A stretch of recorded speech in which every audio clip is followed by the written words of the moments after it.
Bienvenue Stop Invest, la chaîne des top d'investissement. Ici, on parle essentiellement d'entreprises de qualité. Alors, aujourd'hui, on va aborder le concept de marge de sécurité. Qu'est-ce que la marge de sécurité? Donc, vous m'entendez souvent, enfin pour les anciens, à une époque, je donnais souvent mon prix pour une entreprise en particulier. Par exemple, si l'entreprise, entre parenthèses, valait, selon moi, $100, je voulais généralement l'acheter à un prix inférieur à ce $100-là. La différence entre le $100 et mon prix d'acquisition représentait à peu près la marge de sécurité.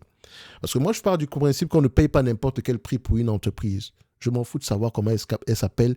Mais même si c'est une entreprise qualitative à la Hermès ou bien à la Lotus Bakery, j'ai pris l'exemple ici des entreprises qui ont l'air ici d'être hors sol, excellente qualité, etc. Je ne paye pas n'importe quel prix. OK? Parce que le prix que je paye pour une entreprise, de ce prix-là dépend mon rendement futur. Et mon but premier est 1, de protéger mon capital, et de 2, ici, d'atteindre les objectifs financiers que je me suis fixés. Donc, on va donc aborder ici le concept de marge de sécurité, parce que je sais que à une époque, quand je donnais mon price target, quand je donnais mon prix d'acquisition personnel pour une entité ici, j'avais tendance ici à recevoir Il y a des gens qui ne comprenaient pas ce concept-là. Et je peux comprendre parce qu'avant tout, la chaîne s'adresse vraiment à des débutants, de manière générale, donc je fais tout pour pour que ça puisse parler à tout un chacun ici. Mais au fur et à mesure que vous rentrez dans ce monde-là, vous allez vous rendre compte que le concept de marge de sécurité, c'est un concept indispensable. Et la marge de sécurité, on peut l'avoir de plusieurs manières. Pas juste au niveau du prix. Mais n'allons pas très vite, d'accord? Déjà, je vais vous demander un like, un abonnement, un commentaire. N'oubliez pas, en description de la vidéo, vous avez le lien vers la Top Newsletter ainsi que le service Top Premium. Vous allez prendre quelques secondes pour y aller. Et je vous remercie pour ceux qui nous ont rejoints dans le service Top Premium ainsi que dans la Top Newsletter. On va y revenir tantôt au courant de la vidéo. Alors, au fond, la marge de sécurité est un principe d'investissement conçu pour vous protéger des pertes en intégrant un tampon ou une sécurité dans vos décisions d'investissement. Il s'agit de s'assurer que vous disposez d'une marge d'erreur dans un monde incertain. Traditionnellement, cela signifie acheter un titre à un prix nettement inférieur à sa valeur intrinsèque, qui représente ici, la valeur intrinsèque représente ici la valeur présente estimée des flux de trésorerie futurs. Donc, quand on dit acheter un titre ici, ça peut être une obligation ou une action. Donc, cette décote agit comme un coussin, comme un coussin de sécurité. Donc, si votre évaluation est légèrement erronée, et il faut toujours vous dire ici que c'est pour ça que l'évaluation, ce n'est pas un chiffre fixe, c'est un intervalle de valeur. Si une entreprise, quelqu'un qui vous dit une entreprise vaut $100,55, techniquement, entre $100,55 et $90, pour moi, il n'y a pas de différence. OK? Vous devez avoir un intervalle de valeur. Il ne faut jamais avoir un chiffre fixe ici parce que le target, la valeur intrinsèque vous est propre. Et ça, c'est un concept qu'on va également aborder concernant ici la valeur intrinsèque, mais plus tard. Là, je vais parler ici de marge de sécurité. Donc, cette décote agit comme un coussin. Si votre évaluation est légèrement erronée ou si des revers inattendus surviennent, et laissez-moi vous dire que l'avenir est incertain, donc la seule certitude ici, OK, que vous devez avoir, ce sont les informations passées. OK? Le futur étant incertain, vous n'avez aucune garantie que le prix que vous fixez en date d'aujourd'hui représente la valeur de la compagnie. D'accord? Vous n'avez pas de garantie. C'est une question de probabilité. Donc, c'est la raison pour laquelle on a généralement un portefeuille de plusieurs entreprises, parce qu'on peut se tromper. C'est pour ça que j'aime regarder la marge de sécurité comme, du point de vue quantitatif, comme un rendement. Et c'est la raison pour laquelle on privilégie les entreprises prévisibles. OK? Vous m'avez souvent entendu dire ici, stabilité ou croissance des revenus, stabilité ou croissance des marges, stabilité ou croissance des X ou Y. C'est ce que je recherche avant tout. La stabilité. Parce que sans stabilité, on ne peut pas se projeter sereinement dans le futur. Et donc, notre but est de rechercher des entreprises qualitatives parce que qualité égale stabilité. Et je pourrais vous dire ici, le concept même de stabilité, on peut l'ajuster un tout petit peu, dépendamment du type d'entreprise qu'on a face à nous. OK? Donc, cette décote agit comme un coussin. à savoir si votre évaluation est légèrement erronée ou si des revers inattendus surviennent, vous êtes moins susceptible de perdre de l'argent car vous n'avez pas payé le prix fort. Donc, si l'entreprise, selon moi, vaut $100 et que je l'achète à 50 avec une décote de 50%, ça veut dire ici que si je découvre 3 mois plus tard que je me suis trompé que j'ai été trop optimiste dans mon évaluation et que maintenant ça vaut plutôt 80 ou bien 70 ou pourquoi même pas 60, en réalité, je l'ai payé à un prix 2 fois plus bas, un prix bien plus... non seulement, la raison pour mon coussin de sécurité en question me permet ici d'être toujours... comment on dit ça? Me permet ici d'espérer au moins récupérer ma somme de départ. Ou bien si je constate que 3 mois plus tard, le business en question est à $60 alors que je l'ai acheté à $50 et que je me rends compte que la valorisation normalement est plutôt à 70, peut-être que je pourrais réfléchir à sortir. C'est pour ça qu'on revalorise chaque 3 mois les différentes entités en question. OK? Donc, il faut faire attention. Donc, c'est la raison pour laquelle on ne paye pas le prix fort, qu'importe la compagnie. Non, nous fixons le prix et nous attendons patiemment que l'entreprise vienne nous chercher à notre prix cible. Si elle ne le fait pas, ce n'est pas plus grave. Ne vous inquiétez pas, faites-moi confiance. Enfin, soyez certain d'une chose. Dans ce monde, en bourse, chaque année, il y a au moins une entreprise exceptionnelle qui vient vous retrouver à un prix extrêmement bas. Ça, c'est certain. OK? Mais ça vient toujours avec un problème temporaire. OK? Et très souvent, les marchés, le marché, vu qu'il n'a pas de vision au-delà de 12 mois, il a tendance à bazarder ce type d'entreprise-là. Je ne vous fais pas un dessin. Il y a certainement des entreprises qui sont dans ce cas-là en date aujourd'hui, à l'heure où je tourne cette vidéo. Donc, il faut également mentionner que Warren Buffett associe cela à sa règle d'or, à savoir ne pas perdre d'argent. Donc, la première règle ici, selon lui, c'est ne pas perdre d'argent. Et la deuxième, c'est de ne pas oublier la première. Donc, le but principal, avant même de vouloir faire croire ici votre patrimoine, c'est d'abord de récupérer votre mise de départ. C'est la première chose. Sécurité, sécurité, sécurité. Parce que je connais peu de personnes qui se plaignent de ne pas avoir gagné d'argent à long terme. OK? Écoutez-moi bien, il ne faut pas qu'on... Je pose une question. Par exemple, si après 10 ans, le $100 que vous avez mis sur une entreprise, vous le récupérez, comparez votre état d'esprit à une personne qui a mis également $100 sur une autre entreprise, mais qui les a perdus au bout de 10 ans. Qui, selon vous, sera le plus heureux? Celui qui a perdu la totalité de sa mise ou bien ou une partie de sa mise, ou bien celui qui n'a rien gagné mais qui a récupéré sa mise de départ? Il y a de fortes chances que ce soit celui qui a au moins récupéré sa mise de départ qui sera plus heureux. C'est comme ça qu'il faut voir les choses. Au moins, je récupère ma mise de départ. Le reste, ok, je me suis trompé, ce n'est pas plus grave que ça, mais je n'ai pas perdu d'argent, ce qui me permettrait ici d'investir ailleurs.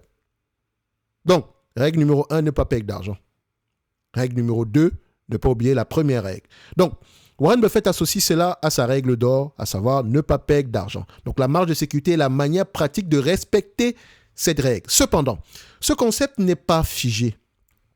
Différents investisseurs l'interprètent et l'appliquent de diverses façons. Et avec le temps, il a évolué au-delà des simples décotes sur des titres individuels pour englober des stratégies plus larges. Et on va en parler. Alors, la définition traditionnelle ici de la valeur de la marge de sécurité classique est la suivante. Donc, la marge de sécurité classique telle qu'introduite par Benjamin Graham, le père de l'investment value, est simple. Acheter un titre à un prix bien inférieur à sa valeur intrinsèque. Donc, cette valeur intrinsèque est votre meilleure estimation, et je dis bien votre. Je n'ai pas dit la meilleure. J'ai bien dit votre meilleure estimation de ce que vaut réellement une entreprise, basée sur ses flux de trésorerie futurs attendus, actualisés à aujourd'hui. Vous ne comprenez pas cette partie de manière générale, mais ici on parle littéralement ici parce que $100 demain n'a pas la même valeur aujourd'hui. $100 de demain vaut bien moins en date d'aujourd'hui. OK? Enfin, dans une certaine... Voilà, on va le dire comme ça. Non, non, non, pas ça, excusez-moi. 100 dollars demain ne vaut pas 100, ça ne vaudra pas 100 dollars globalement, mais bien moins que 100 dollars. OK? Avec l'inflation, etc. Bref, il faut actualiser les flux de trésorerie futurs, les ramener à la valeur d'aujourd'hui. C'est un peu fait comme faire un DCF. Et c'est peut-être l'erreur qu'on peut faire quand on regarde uniquement les multiples, parce qu'on sous-entend ici que le 1 dollar de demain, on aura parfaitement ce 1 dollar là. Or, il y a différentes forces qui rentrent également en jeu. Mais bref, c'est juste pour simplifier ici le calcul. De toute façon, on ne cherche pas la précision. D'accord? On va avoir le moins tort possible. Mais voilà, cette valeur intrinsèque est votre meilleure estimation de ce que vaut réellement une entreprise basée sur ses flux de trésorerie futurs actualisés à aujourd'hui. Donc, la différence entre cette valeur et le prix que vous payez constitue votre marge de sécurité. Alors, comment cela fonctionne? Si la valeur intrinsèque d'une action est de 100 dollars et que vous l'achetez à 30 dollars, à 70 dollars, excusez-moi, vous bénéficiez d'une marge de sécurité de 30%. Même si l'entreprise rencontre des difficultés ou si votre estimation était trop optimiste, la décote réduit votre risque de perte permanente. Pourquoi est-ce que c'est important? Savoir, les marchés sont imprévisibles et les valorisations imparfaites. Ce tampon ou cette sécurité vous protège contre le surpaiement et laisse à l'action le temps de se régresser lorsque le marché reconnaît sa véritable valeur. Alors, moi, d'habitude, je prends toujours une marge de sécurité de 50%. Si une entreprise vaut 100 dollars, j'aimerais l'acheter à 50 dollars. Et je me donne ici 5 ans pour que la valeur, le marché puisse reconnaître la valeur de cette compagnie-là. D'accord? Et pour l'entreprise, je continue à monitorer ici, histoire de voir si mon hypothèse d'investissement de départ est toujours d'actualité. Au moins vérifier si les bénéfices sont les mêmes, si la dette diminue, si on rachète les actions ou ce genre de choses-là. Si le business model a toujours du sens. OK? Mais il faut laisser le temps au temps. Parce qu'une action peut rester sous-évaluée pendant très longtemps. Vous n'imaginez même pas à quel point. Je dis bien pendant très longtemps. D'accord? Donc, donnez-moi un instant. Un petit thé. Et on revient. Alors, cette approche est au cœur de l'investissement value et fonctionne, et vous savez que moi, je me considère comme un value investor. Pas au sens littéral du terme, parce que je pourrais rajouter un quality value. OK? Donc, pour moi, le terme value, ce n'est pas juste une question de prix. Ce n'est pas juste une question quantitative.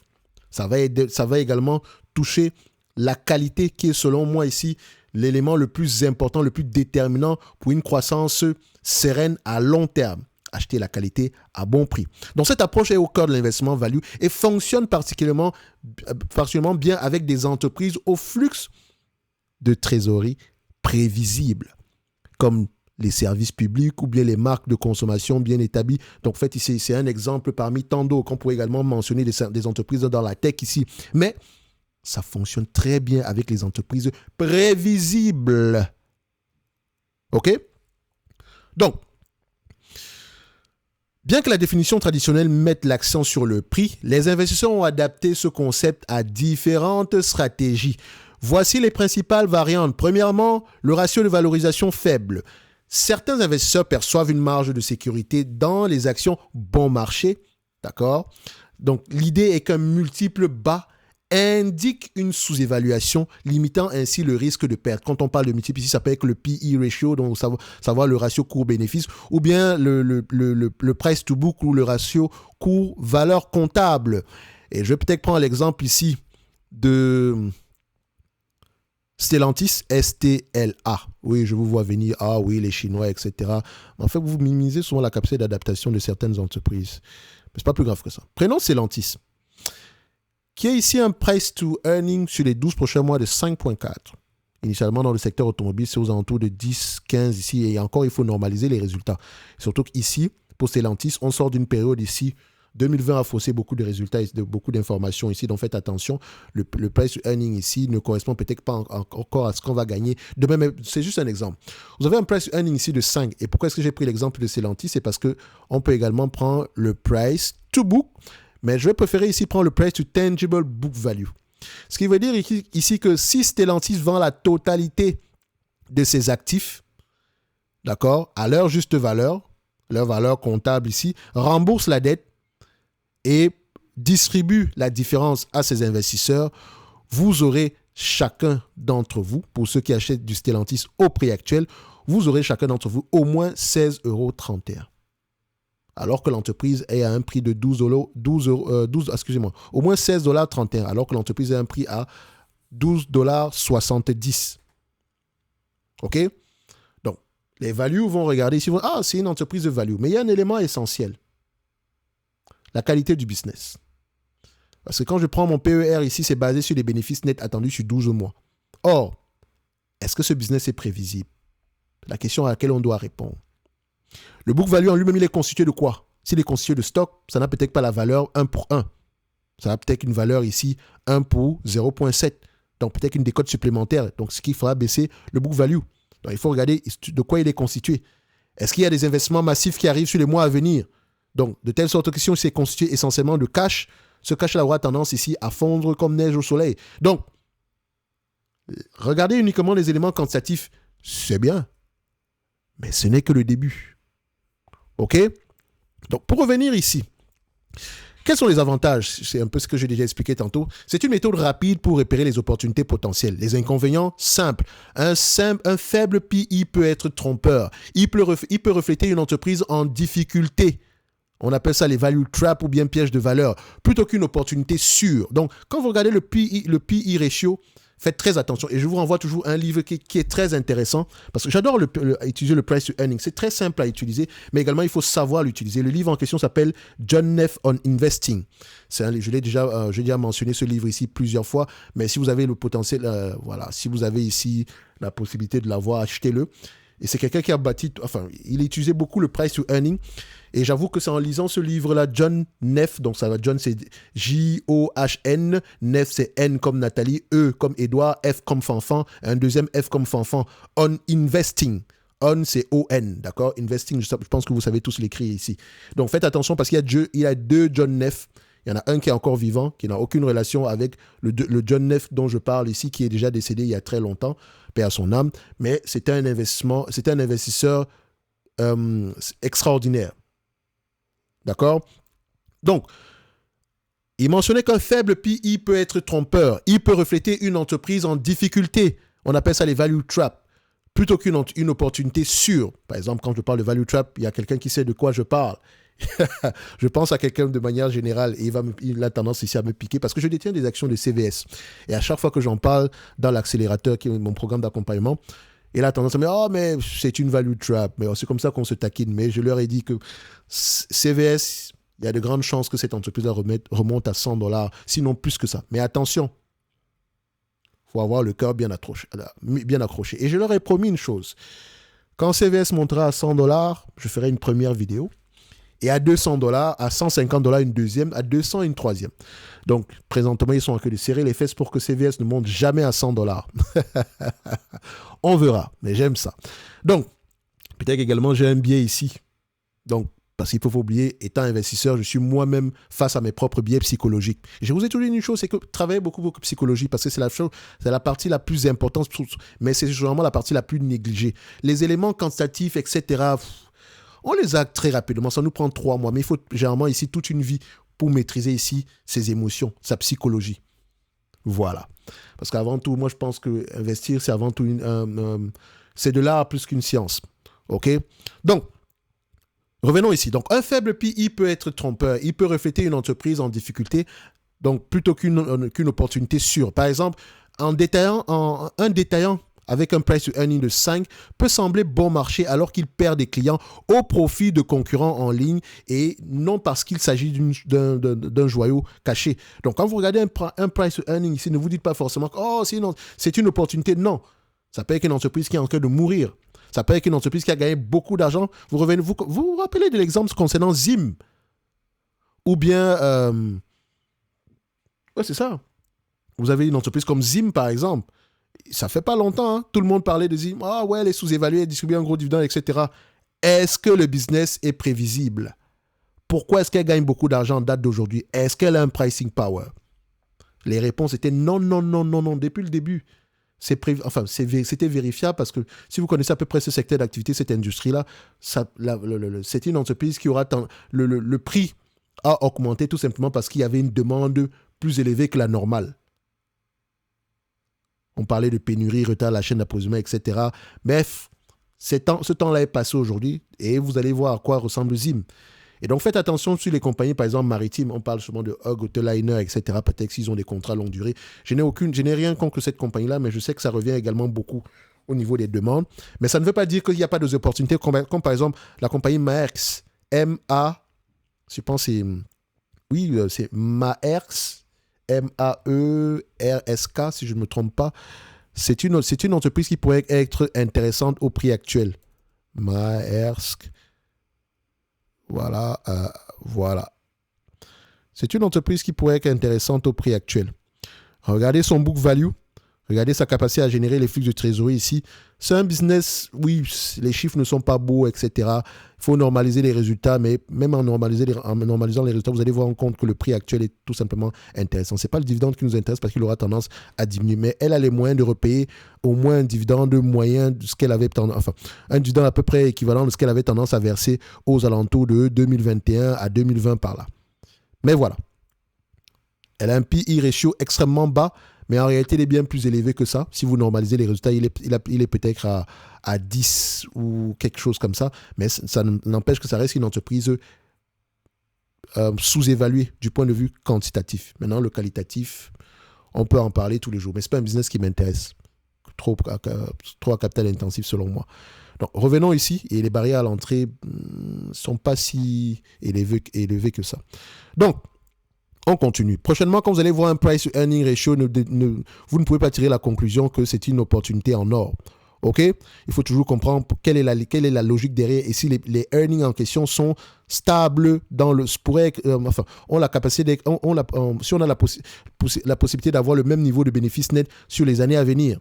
D'accord? Donc, Buffett met en garde contre une dépendance excessive à ces indicateurs, soulignant qu'il préfère acheter une excellente, comme je le mentionnais tantôt, une excellente entreprise à un prix raisonnable plutôt qu'une entreprise médiocre à un prix dérisoire. Maintenant, parlons de la qualité. On a parlé des ratios. D'accord, vous pouvez avoir une marge de sécurité ici par rapport au ratio et vous pouvez également avoir une démarche de sécurité par rapport à la qualité d'une entreprise. Et là, c'est très souvent l'erreur que j'ai parfois faite. Donc, et on revient ici à savoir acheter une entreprise, une excellente entreprise à un prix raisonnable plutôt qu'une entreprise médiocre à un prix dérisoire.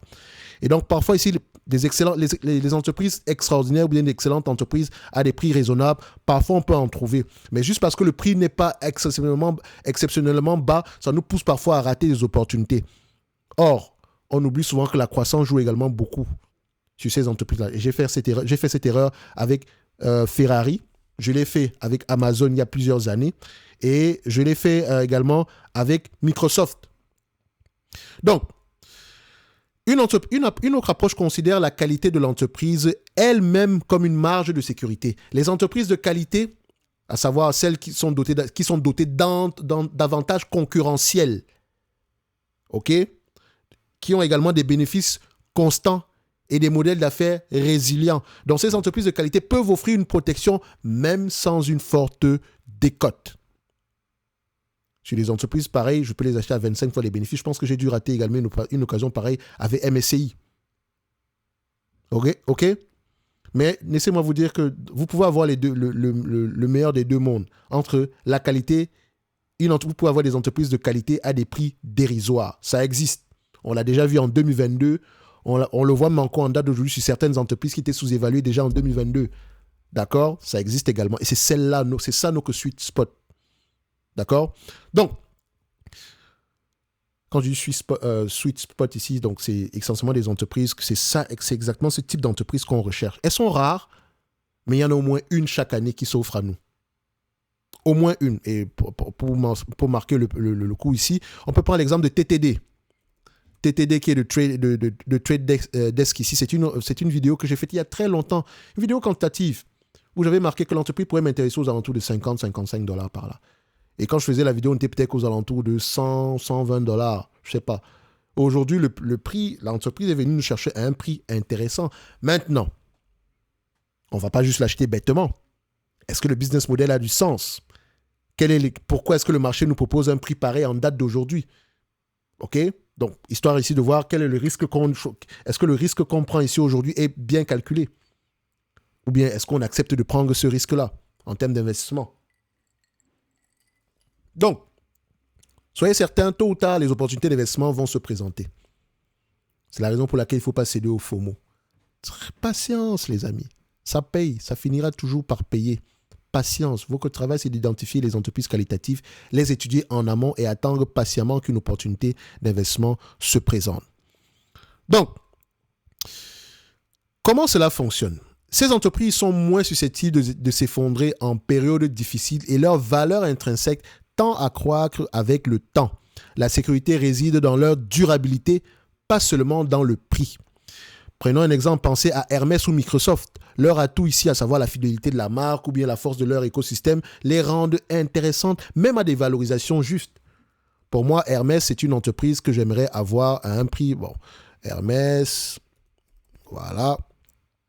Est-ce que c'est... Je mets ça ici, même si vous avez la vidéo, je pense que j'ai fait une vidéo sur Hermès. Et à chaque fois que je mentionne ça, les gens vont dire « Ah, même Hermès ne va jamais arriver à ce prix-là, etc. » Et alors, c'est pas pour autant que je vais l'acheter à $56 l'action. Si vous retournez l'équation, c'est quoi? C'est 1,79% de rendement. C'est pas intéressant. Celui qui l'achète à ce prix-là sous-entend que sur les années à venir, Hermès va rester à 55 fois les bénéfices. Or, l'avenir est incertain. D'accord? Donc, Hermès, aux alentours ici des 1500 € en descendant. C'est ça mon prix. C'est mon prix. C'est celui qui me correspond. Je choisis l'acheter à ce prix-là. Et vous pouvez choisir de l'acheter à un prix qui vous arrange ici. Mais c'est celui-là qui me semble comment. C'est à partir de ce prix-là que ça pourrait sembler intéressant pour moi. Et j'ai bien dit en dessous de ce niveau-là. OK? Pourtant, Hermès, c'est une entreprise extraordinaire.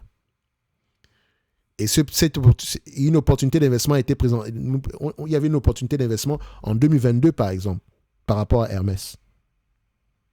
C'est coté à 35 fois les bénéfices, mais si on ajoute un tout petit peu de croissance, et c'est une entreprise qui a tendance à avoir une croissance assez saine ici, on pouvait s'attendre ici à payer 25 fois les bénéfices des bénéfices ici de 2025.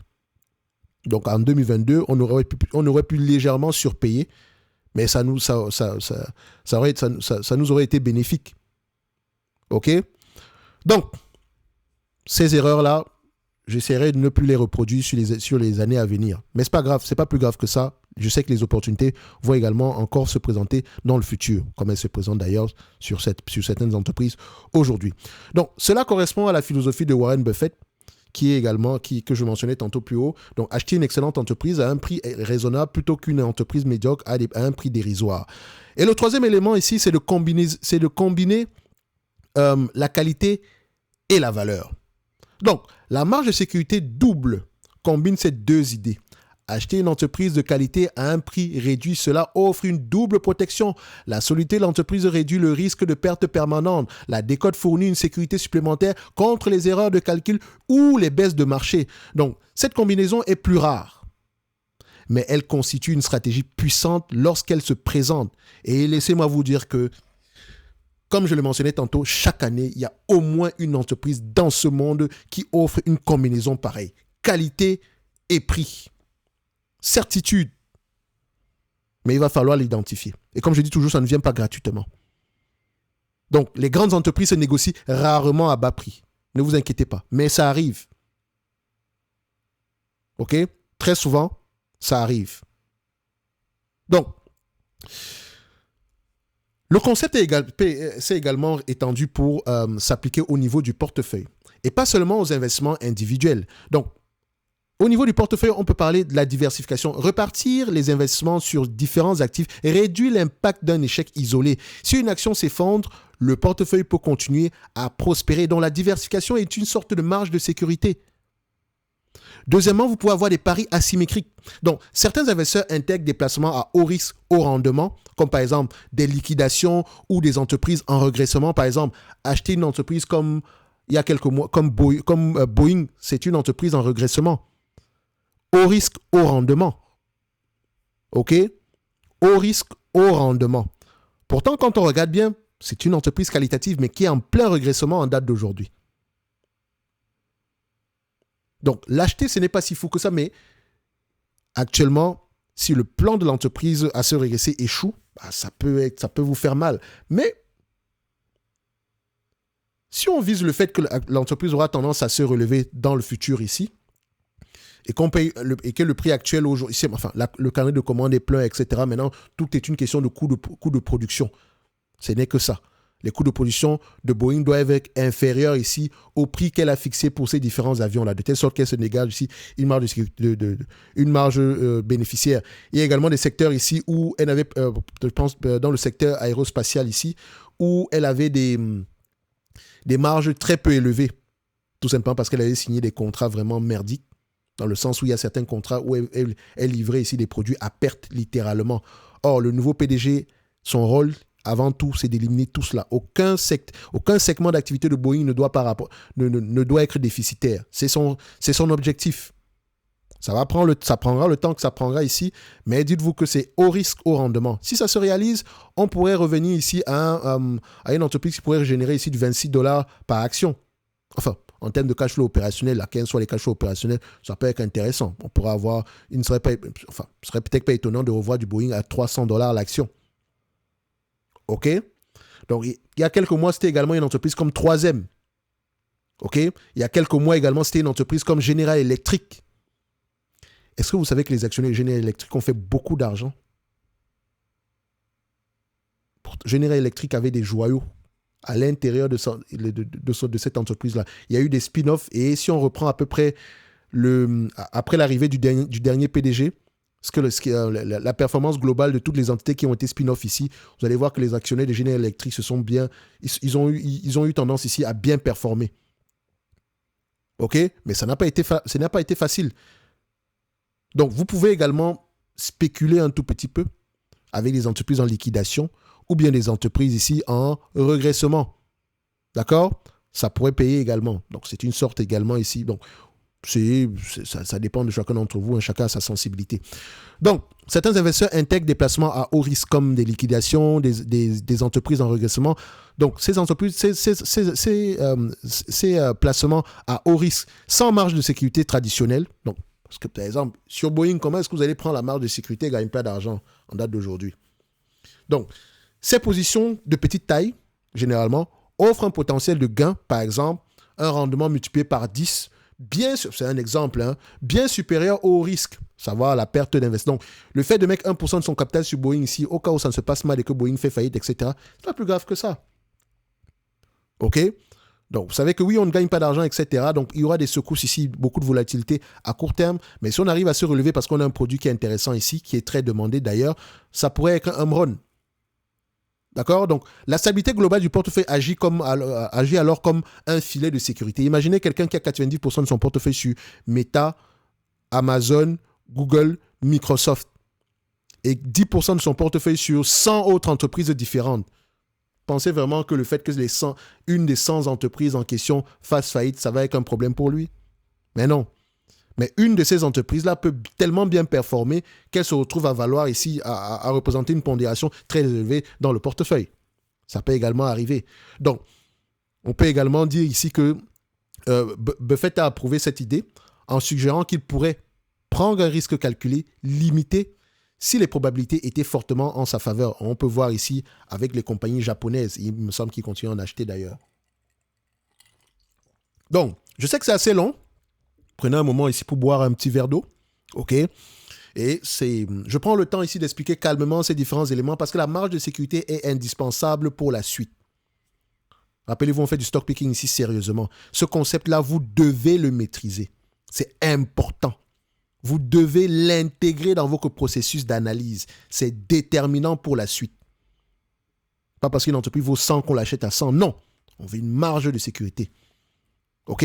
C'est pas pour rien que vous aimez les Black Friday, les soldes, etc. Parce que vous avez l'impression de faire des bonnes affaires. Vous avez l'impression d'avoir une marge de sécurité par rapport au prix qui était fixé précédemment. Donc, on continue. Alors, excusez-moi, j'étais sur ça c'est le script d'hier. Donc, on va remonter assez rapidement ici, même si on a avancé littéralement. Donc, on avait les paris asymétriques ici, donc avec le fait que Buffett reconnaisse également, qui reconnaît également qu'on peut prendre des risques calculés ici, limiter les risques calculés, limiter si les probabilités étaient fortement en notre faveur. Donc, comme par exemple aujourd'hui, des entreprises dans le secteur ici de la santé aux États-Unis, l'assurance santé sont généralement bazardées parce qu'il y a le risque avec Medicare, Dodge, etc. Vous pouvez prendre un panier d'actions de ces différentes entreprises-là, mettre 1% de votre capital dessus. et restez tranquille pour la suite. Parce que comme je l'ai dit, ça fait une vingtaine d'années qu'on parle du secteur de la santé aux États-Unis et tout le monde est mouillé dans la chaîne de valeur. Bref, revenons à notre vidéo. Alors, enfin, certains élargissent le concept pour inclure des investissements spéculatifs comme des entreprises en phase de croissance initiale, donc des startups, donc où il n'existe vraiment pas de décote évidente par rapport à la valeur intrinsèque parce qu'elles ne gagnent pas d'argent techniquement. Il faut vraiment vous fier aux produits et à la taille du marché. Donc ici, la sécurité ne réside pas dans le prix, mais dans le fait que la récompense potentielle dépasse largement le risque. Donc par exemple, un investissement de 10 000 $ dans une startup pourrait tomber à zéro ou bien rapporter 100 000 $. C'est possible. Donc, cette approche fonctionne uniquement si ces paris sont soigneusement calibrés au sein d'un portefeuille diversifié. Quelqu'un qui a 100 000 $ ne va pas aller mettre 10 000 $ sur une startup. Il peut mettre 1 000 $. D'accord? Sur 100 000 $ sur 100 startups. En se disant que bon, la première qui arrivera, qui me fera du x10 ici, je pourrai au moins récupérer ma somme de départ. D'accord? Alors, qu'est-ce que tout cela signifie donc pour la suite? La marge de sécurité vise fondamentalement à réduire le risque. Mais la manière d'y parvenir dépend de votre approche. Pour les investisseurs conservateurs ou défensifs, il faut privilégier des décotes importantes sur des entreprises stables. Pour les investisseurs en croissance ou bien qui recherchent de la croissance essentiellement, il faut mettre l'accent sur des entreprises de qualité avec des avantages durables. On n'achète pas une entreprise de croissance à un prix qui implique la croissance. Okay? Pour les opportunistes, par exemple, il faut rechercher des entreprises de qualité à des prix avantageux. Okay? Donc, et si on parle ici de ceux qui veulent construire, enfin, qui ont à peu près une marge de sécurité dans la construction de leur portefeuille, il faut utiliser la diversification et une gestion intelligente des tailles ou bien des positions pour équilibrer les risques pour équilibrer risque et rendement. OK? Donc, vous pouvez avoir 50% de votre portefeuille sur 5 entreprises et les 50% restants sur une quinzaine d'autres entreprises si vous avez 20 entreprises en portefeuille. OK? Donc, la construction d'un portefeuille également diversifié peut vous permettre également d'avoir une certaine marge de sécurité. Comme par exemple, j'ai souvent tendance à prendre des paris par rapport aux thématiques. Si je pense par exemple que le secteur ici, les rates sont peut-être bazardés, je peux prendre ici un panier d'actions dans le secteur des rates. Je prends peut-être 10 entreprises, j'attribue 1% de mon portefeuille dessus, point barre. En me disant que parmi les 10, si toutes font faillite, ce n'est qu'1% de mon portefeuille. Mais s'il n'y en a qu'une seule qui fait, disons, du x10, je pourrais récupérer au moins mon 1% de départ. OK? Alors, en somme, la marge de sécurité est une notion intemporelle qui s'adapte à différents styles. Qu'il s'agisse d'un tampon sur le prix, de la résilience d'une entreprise ou de la structure d'un portefeuille, l'objectif reste le même. Vous protéger de l'inconnu tout en vous positionnant pour des gains potentiels. Un like, un abonnement, un commentaire, ça fait toujours plaisir. Est-ce que, selon vous, dans vos processus d'analyse, vous intégrez déjà les marges de sécurité? Donc, c'est important. Si vous avez également trouvé cette vidéo intéressante, partagez-la, littéralement. N'hésitez pas à le faire. Et n'hésitez pas également à nous rejoindre dans la top newsletter massivement, parce que j'aurai une annonce d'ailleurs pour vous ici, notamment par rapport à la communauté. D'accord? Je prévois également ouvrir une communauté pour les abonnés fidèles de la top newsletter, de manière générale, ou bien les abonnés fidèles ici de la chaîne. Histoire ici également. Bref, je vous en parlerai dans la top newsletter. C'est pas le moment ici. Donc, le but de cette vidéo est de mettre en lumière un concept qu'on a tendance ici à négliger, mais ô combien important, à savoir la marge de sécurité. Un like, un abonnement, un commentaire, ça fait toujours plaisir. D'accord? Et on se donne rendez-vous sur la prochaine vidéo. Merci, au revoir.